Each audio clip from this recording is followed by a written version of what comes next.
My friends, have you ever noticed that the word universe sounds suspiciously like a single song? Uni one, and verse, a line of poetry. We live inside a song that sings itself.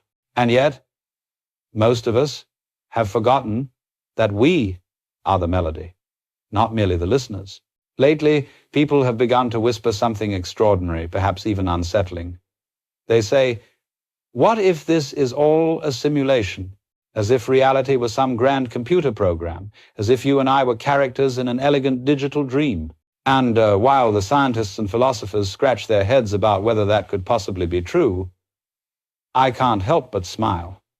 Because, you see, this idea is not new. It's as old as the first time a child looked at their reflection and wondered who was looking back. For thousands of years, the mystics of the East have been saying precisely this, though they didn't call it a simulation. They called it Maya, the divine play, leela, not a deception, but a dance, not a trick, but a drama. The universe, they said, is God playing hide and seek with itself. You are it, pretending for a little while not to be it. And that pretense, this marvelous act of self-forgetting, is what makes the whole game worth playing. But the trouble is, somewhere along the line, we took the game too seriously. We forgot it was a game at all. We began to think that the masks we wear were our true faces, that the costumes we don were our real skin. We fell into the story so completely that we mistook it for the truth. You see, the idea of a simulation is frightening only when you think you're trapped inside it. But if you realize that you are the one playing, then it's delightful. The whole world becomes your stage again, full of light, of absurdity, of magnificence. To awaken is not to exit the game, but to remember you were never merely a pawn upon the board. You were the board, and the pieces, and the player all along. So, before we go any further, I want you to hold that in your mind, not as a belief, but as a playful experiment. Suppose for a moment that this life you're living is not a punishment to be endured, nor a puzzle to be solved, but a dance to be danced. That all your striving, your hopes, your failures, your fears, are the movements of one cosmic performer, trying on different masks just to see what each one feels like. We are so used to thinking of reality as serious, solid, absolute, like a concrete wall we must climb. But the awakened eye sees that the wall is a veil, and behind it, only yourself, peeking through. The dreamer and the dream are the same thing, two hands of one body pretending to be separate. So when people say, what if we are living in a simulation? I would say, of course we are. Not the kind written in computer code, but one woven from thought, language, memory, and desire. A simulation of our own making, crafted so intricately that we forgot we made it. And perhaps that forgetting was necessary, for without it, the play would have no suspense, no drama, no point at all. The divine has hidden itself in plain sight inside your eyes, inside every tree, every sound, every breath. The invitation is not to escape, but to notice. The question is not whether we're living in a simulation. The question is, can you enjoy the game knowing it's a game? Can you dance knowing you're both the dancer and the dance? Because when you can, then you begin to taste what awakening really means, not floating above the world, but sinking fully into it, aware, alive, laughing. And that, my friends, is where our exploration begins. Now, let us begin to look more closely at how this marvelous game came to be, how we, the infinite consciousness of the universe, managed to wrap ourselves so tightly in symbols that we forgot we were ever free. You see, the human mind is a most ingenious thing. It invented names for things, numbers for counting, and lines for measuring. It drew boundaries and labeled them mine and yours. It created time to keep the sun company and money to keep itself entertained. And these inventions, these delightful conveniences, were originally no more serious than a child drawing in the sand. But as the years went on, we began to take our drawings quite seriously. The maps we made of the world became more real to us than the world itself. We began to believe that the word water could quench thirst, that the concept of love was love, and that the symbol called money was wealth.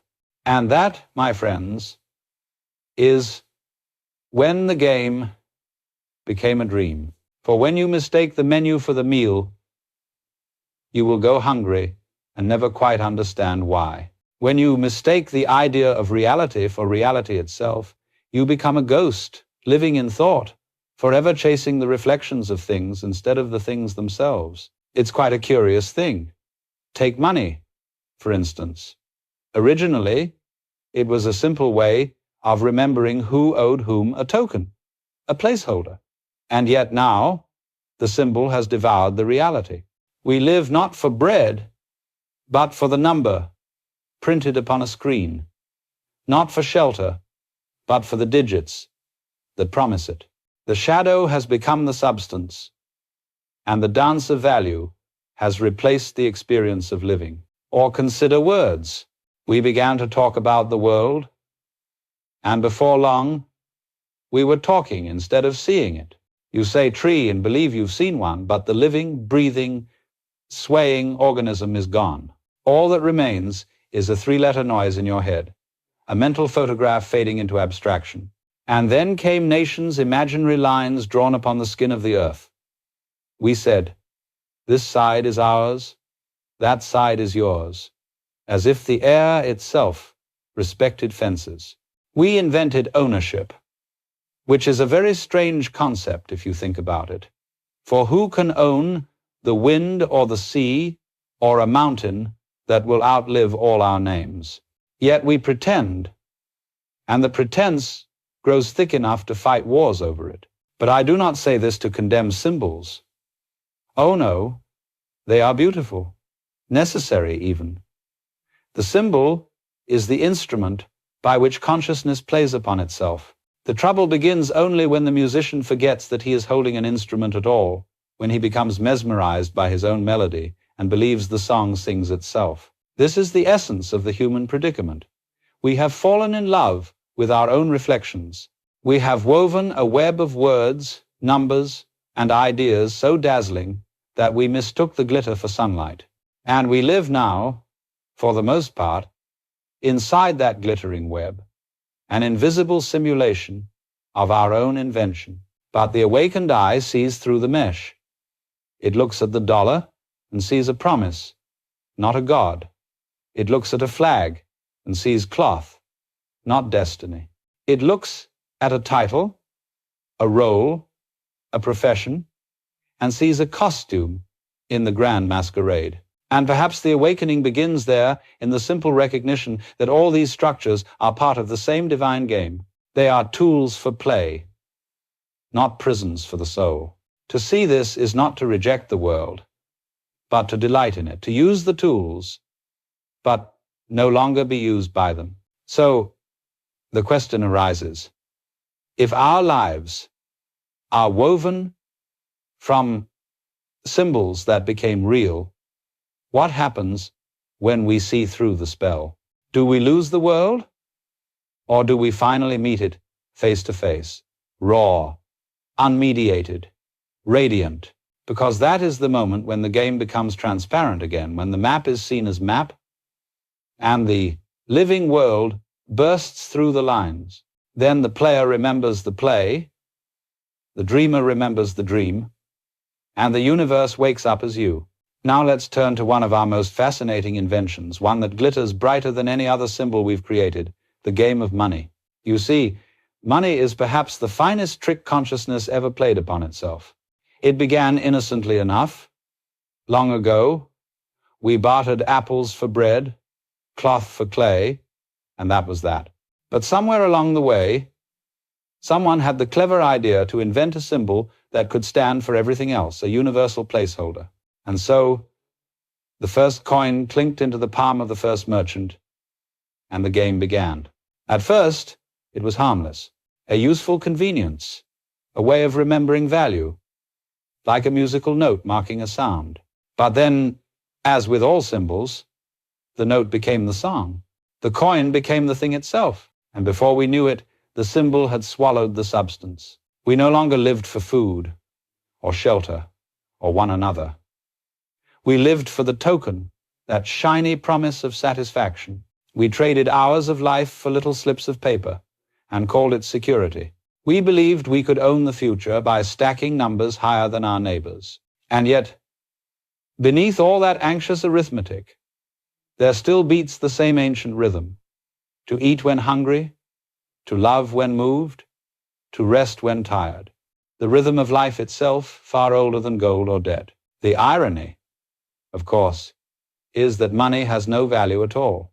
It's dust painted with meaning, an agreed upon dream, and like all dreams, it can vanish with the morning light.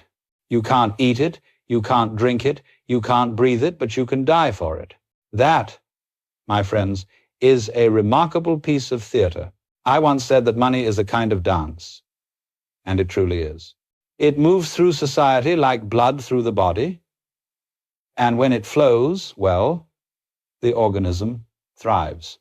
But when some part of that body hoards it, clutching it tight, the whole begins to wither. You see, money is meant to circulate, to move, to play. When it becomes static, it rots, and so does the heart that clings to it.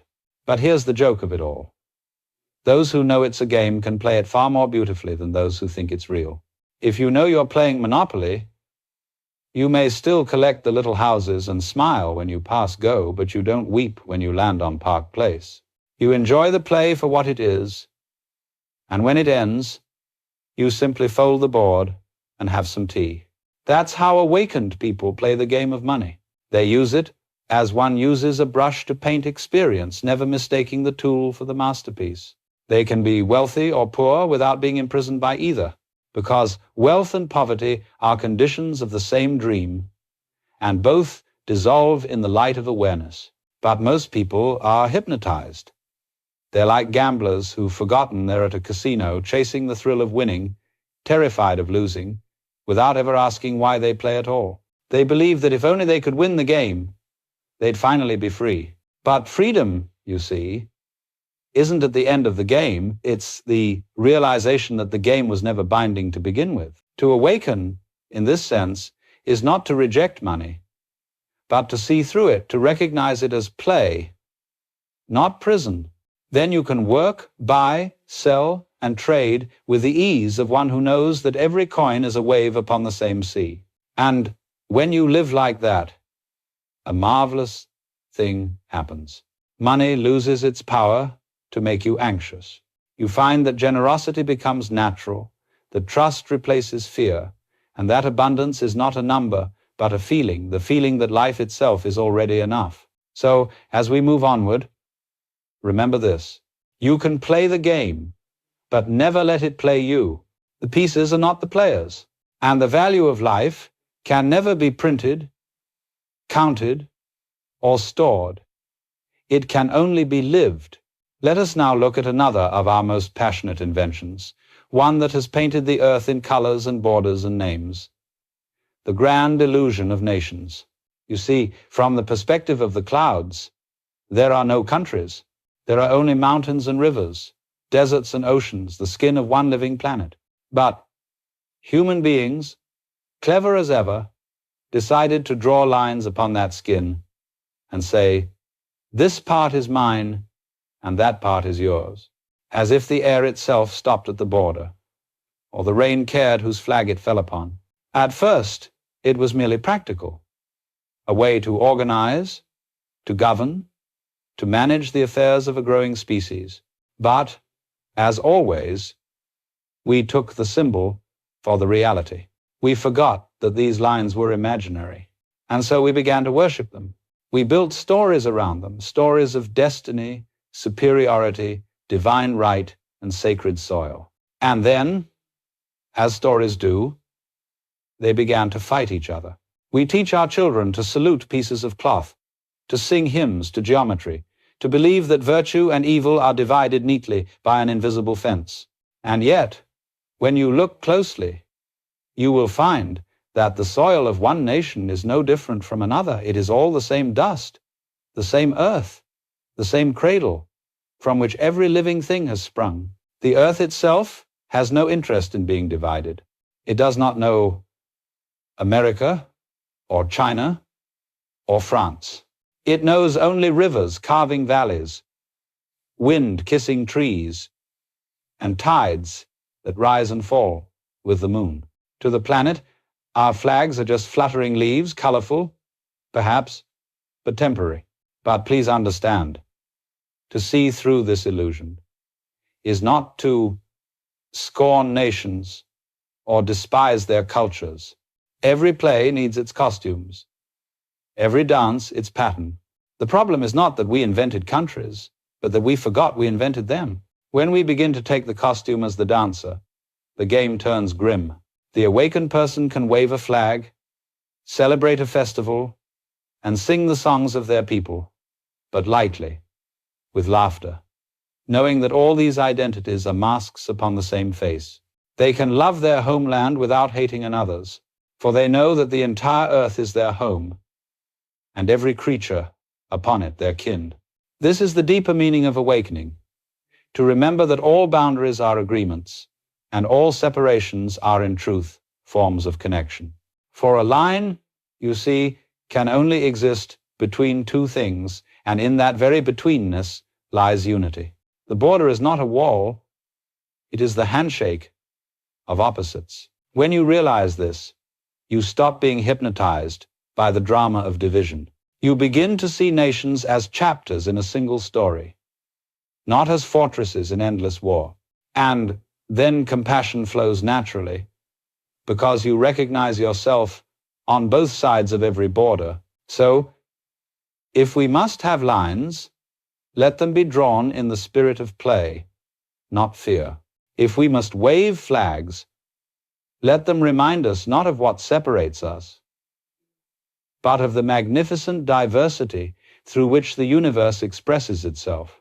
Because when the wind finally tears the flag to tatters, and the colors fade back into the soil, the earth will still be here, whole, undivided, waiting patiently for us to remember that we never truly left her embrace. Now, if we can see that money is a game, and nations are theater, let us look at the most subtle illusion of all, the one that plays us from within, because the final boundary, the final fiction, is the one you call yourself. You believe, do you not, that there is a little person sitting inside your head, a kind of captain, steering the ship of the body, issuing orders, taking credit, feeling guilt, forever narrating what is happening.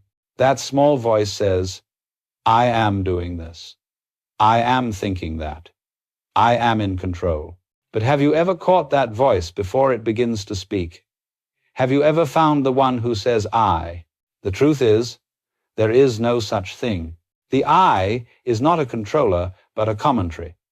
It's a story told by memory, a collection of habits whispering, this is me. It's a mirage reflected in the pool of consciousness. And yet, because the reflection shimmers so convincingly, we spend our lives chasing it. The ego is a simulation inside the simulation.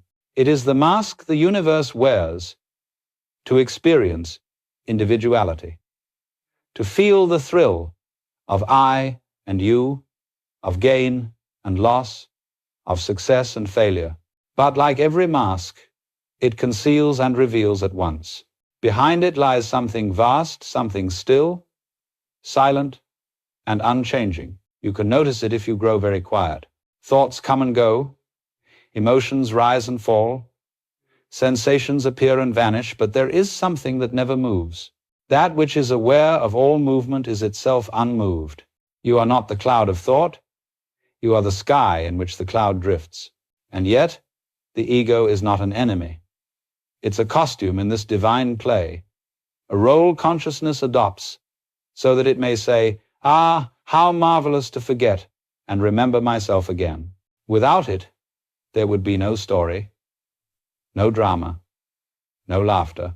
The trick is not to destroy the ego, but to see through it like glass. For when you believe the ego is real, you become trapped in constant defense. You must protect your image, your reputation, your position, like a frightened actor who has forgotten the play will end and the mask will come off. But when you see it for what it is, a temporary appearance, you are free to enjoy the performance. You can play your part wholeheartedly, and yet inwardly you are at rest.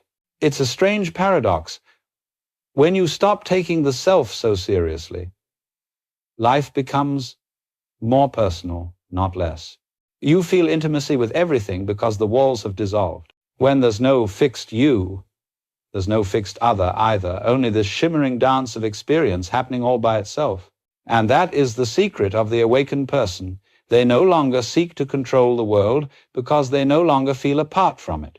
They move as wind moves, as rivers flow without effort, without pride. They see the ego arise like a wave and let it fall back into the sea without regret. To awaken, then, is to wake up from the idea of being someone, not to become blank or robotic, but to become spacious, to allow life to play through you rather than around you. And in that space, you discover a profound relief.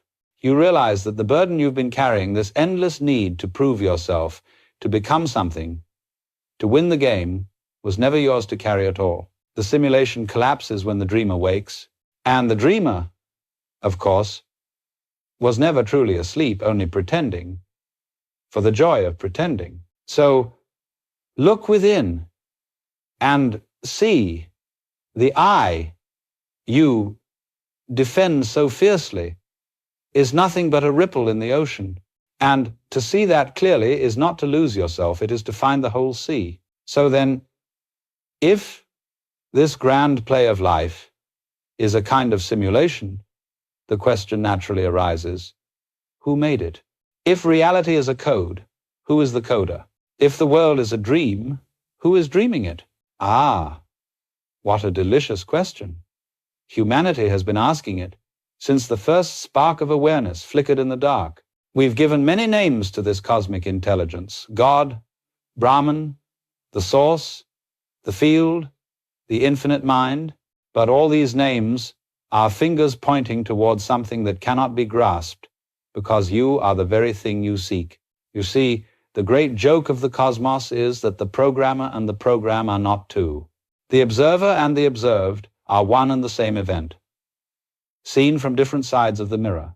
When you open your eyes in the morning, you say, "Here I am, looking at the world." But from the other side, the universe says, "Here I am, looking at myself." Just as the wave imagines itself separate from the sea, so consciousness imagines itself as me, moving through space and time. But all the while, the sea is playing all the waves. And when one wave crashes, it doesn't die, it returns, rejoins, becomes the rhythm again. If you think of the universe as a simulation, then think of it as a living one, self-writing code, self-playing melody. Every atom, every star, every thought is an expression of the same intelligence exploring its own possibilities. It is not a computer sitting somewhere else. It is more like a cosmic improvisation, a divine jazz performance, where every note creates the next. The physicists may call it the quantum field, the mystics call it the self, but these are only metaphors, poems pointing at the same mystery. The truth cannot be spoken because there is no one outside it to do the speaking. You cannot step outside the universe to explain it, any more than a flame can burn itself. And yet, somehow, the awareness that you are now using to listen this silence behind your thoughts, that is it. You are the awareness that programs reality by the mere act of perceiving it. The world doesn't exist apart from your seeing. It arises with your seeing. In this sense, every one of us is a lens through which the infinite observes its own reflection, playing hide and seek in infinite disguises. So perhaps it's not that there's a cosmic programmer out there somewhere, but that consciousness itself is self-programming, exploring every possibility simply because it can. It dreams galaxies and neurons, trees and traffic, laughter and tears, all to taste its own creative potential. When you grasp that, even faintly, the question, who runs the simulation, dissolves, because there was never anyone running it at all.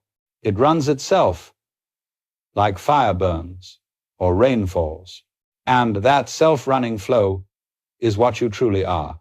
The secret, then, is not to find the programmer, but to recognize that the awareness asking the question is the answer. The listener, the sound, and the silence between them are the same movement, the one life, the one consciousness, the one eternal play. And when you see that clearly, the universe stops being a mystery you must solve and becomes a dance you can finally join. When you begin to see through the game, a remarkable thing happens. Life doesn't collapse into meaninglessness, it opens like a flower. You don't stop acting in the world, you begin to act freely for the sheer delight of it. Because the secret, my friends, is not that life is serious, it's that life only pretends to be serious. Once you recognize the play, the weight you've been carrying slips quietly off your shoulders. You realize there was never anything to prove, no image to protect, no victory to win. All those years you thought you were climbing some invisible ladder of success, or virtue, or spiritual attainment. You were really just walking in circles within your own imagination. And now, suddenly, you can laugh. Freedom, you see, is not the ability to do whatever you want. It's the realization that the one who thought he needed control was never real to begin with. True freedom is play, leela, the dance of existence, without the dancer trying to manage the rhythm. It is a deep trust that whatever happens, happens through you, not to you. When you are free in this way, you still use money, you still drive cars, pay taxes, raise children, fall in love, but everything feels lighter. You play your role with the grace of an actor who knows it's a performance and yet gives the performance everything he has. The awakened person doesn't withdraw from the world. They see it as music, and they move in harmony with its tune. Imagine that no longer struggling to make life conform to your will, but allowing life to flow as it will while you dance with it. When the music is slow, you sway gently. When it is fast, you whirl and laugh, and when silence comes, you rest knowing it's all part of the same melody. In this freedom, something beautiful arises, compassion, because when you no longer see yourself as separate, the well-being of others becomes as natural as your own breath. You see that every person, every creature, is another mask of the same infinite consciousness, all pretending to be someone. You look into another's eyes and you meet yourself playing a different role. And you love them not because you should, but because you can't help it. That is what I mean by freedom, not a rebellion, but a release. Not the breaking of chains, but the realization that the chains were made of smoke. Freedom is not an act, it's a recognition. And when that recognition dawns, even for a moment, the heart becomes weightless. You discover that you can respond to life instead of reacting to it. Someone insults you and the sound fades, like an echo in a canyon. Someone praises you and that too drifts away, sweet and brief.